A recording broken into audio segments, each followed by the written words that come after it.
ये किसी के कौन सी प्रजाति है ये? नमस्कार दोस्तों, नए ब्लॉग के साथ मैं ऋतु द्विवेदी आपका हार्दिक स्वागत करती हूँ। पर ये ब्लॉग 7 दिसंबर का है। ये ब्रिज पर नया है, हमारे शहर के छोटे से तालाब के ऊपर बना हुआ नया ब्रिज है, जो कि पुराने एरिया में आसानी से पहुँचने का एक बहुत अच्छा माध्यम बन गया है। तो इस पर से हम लोग अपनी कार से जा रहे थे मेरी सबसे छोटी बुआ के यहाँ। मेरी मम्मी हैदराबाद से आई थी, तो उनके नए घर के उद्घाटन के उपलक्ष्य में मिलने जा रहे थे हम लोग। पहले ही बन चुका था मकान, तो ये हम लोगों को बहुत आसानी से उस पुराने इलाके में पहुंचा देता है। बुआ हम लोगों का इंतज़ार कर रही थी। ये मम्मी है, ये सबसे छोटी बुआ हैं, ये फूफा जी हैं। गर्मा गर्म समोसे और नाश्ता बनकर तैयार था हमारे इंतज़ार में। उसके बाद मैं उनकी बेटी के साथ छत पर देखने जा रही थी। तो देखिए वहाँ से कितना सुंदर लगता है। ये मेरी बुआ का घर है, चलिए चलते हैं। हाँ, अरे यहाँ से ब्रिज कितना अच्छा लग रहा है। वाह, सबसे ऊपर से और अच्छा दिखेगा। और ऐसे चढ़ो तो हमें डर लगे। नहीं, वैसे ये फिक्स है, पता है। फिक्स है। हाँ। अरे वाह, बेल लगे हैं। वाह वाह, कितना बढ़िया है। बेल तो खाते हैं वो कोई एक महीने में, बैसाख में। अभी कच्चे है। बैसाख के महीने में खाते हैं। अरे वाह, बहुत बेल लगे। बेल पत्री तोड़ते बनती। हाँ, ये तो इधर आ ही रही है। नहीं, ऊपर अभी थोड़ी खंडित है ज्यादा, अभी हो नहीं रही। जे है तालाब और वो दिख रहा है ब्रिज।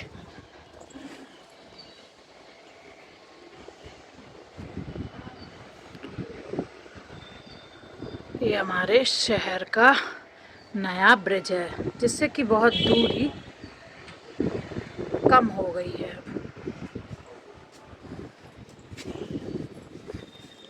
और ये तो अलग टाइप का कुत्ता है भैया। ये ऐसे सेम दो है, एक ये है एक वो है।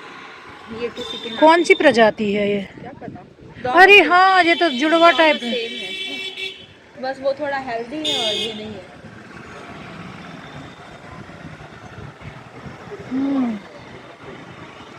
ओह, बेल, अब तो और बस नजदीक आ गए। बेलपत्री का पेड़, वाह वाह, कितने अच्छे से आप बेलपत्री तोड़ सकते, पर खंडित ज्यादा है। अच्छी अच्छी बेलपत्री कहाँ मिलेंगी। ये है नई कोपल आ रही है। ये देखिए क्या मस्त बेल लगी है। जय शिव शंकर। वो पीपल का पेड़, क्या बात है। ये हमारे शहर का बहुत पुराना एरिया है।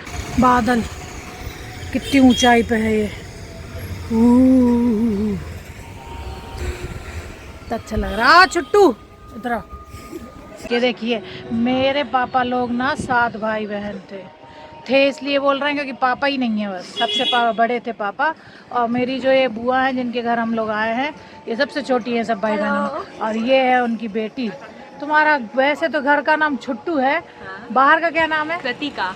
हाँ, तो इसका नाम है कृतिका और ये 12th में पढ़ती है। हम लोग आए हैं मेरी छोटी बुआ के यहाँ, मैं और मेरी मम्मी।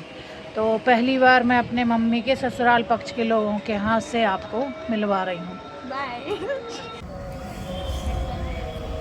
अच्छा बन गया है ब्रिज, इससे मतलब दूरी बहुत कम हो गई घूम के है। नहीं आना पड़ता ना, पूरा कार वगैरह सीधे आके मंदिर आ गए।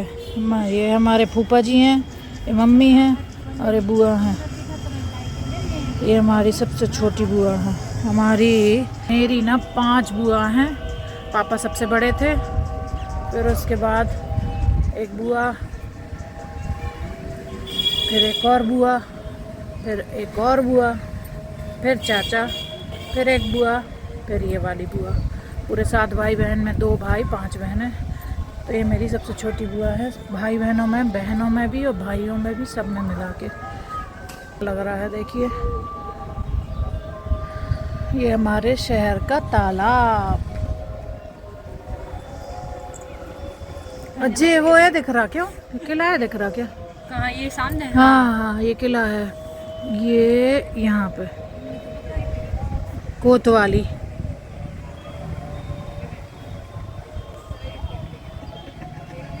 ये बुआ के घर के राधा कृष्ण भगवान है। अब बुआ दिया लगाने के लिए पास के मंदिर जा रही थी, तो हम लोग को बोली आप भी चलो।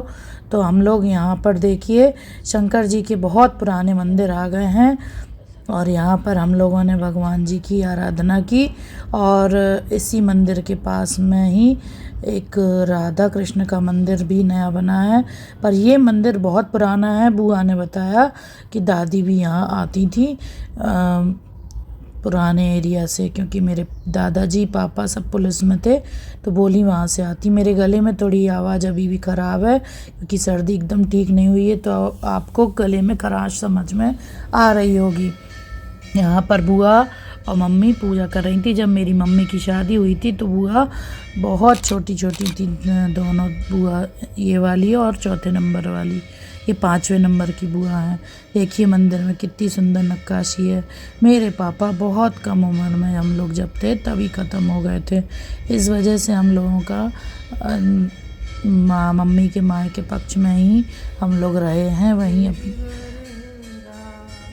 देखिए ये पार्वती जी का आराधना का लिखा हुआ है, जय जय गिरिवर राज किशोरी, जय महेश मुखचंद्र चकोरी। देखिए बहुत पुराना मंदिर है, ये राधा कृष्ण का मंदिर है, उनको अच्छे से उड़ाया गया हुआ है। यहाँ भी आरती शुरू होने वाली थी। ठंड के दिन थे, दिसंबर में ज़्यादा ठंड थी। ये ब्लॉग आ रहा है फरवरी में, काफ़ी लेट हो गया है, पर बीच में काफ़ी ब्लॉग ऐसे थे जिनका आना ज़रूरी था, इस वजह से ये ब्लॉग नहीं आ पाया। मुझे बहुत अच्छा लगता है अपने शहर के पुराने एरिया में दिखाना। बुआ का बहुत अच्छा घर बन गया है उस एरिया के हिसाब से। और ये ब्रिज के बारे में बार बार मैं इसलिए बोल रही हूँ क्योंकि पुराने एरिया से आना बहुत मुश्किल था। ये देखिए वहीं पर एक पोशाक की दुकान थी, भगवान की पोशाक मिल रही थी, तो मैंने उनके रेट पूछे और सोचा ले लूं, तो मैंने 1-2 पोशाक भी ली भगवान के लिए।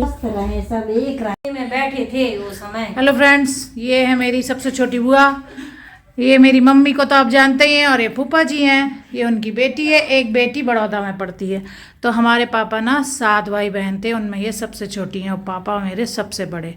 तो आज हम लोग अब मम्मी के ससुराल पक्ष के लोगों से आपको धीरे धीरे मिलवाना शुरू करते हैं, ठीक है।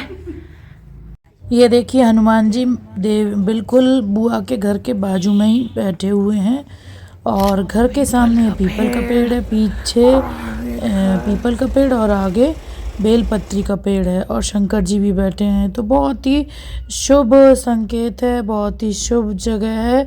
और यहाँ से अब हम लोग घर लौट आए थे, बहुत अच्छा लगा। मम्मी को बहुत समय से आना था क्योंकि बुआ ने अपना खुद का घर बना लिया था, तो उस समय मैं चली गई थी उनके उद्घाटन में, क्योंकि मैं तो इसी शहर में रहती हूँ।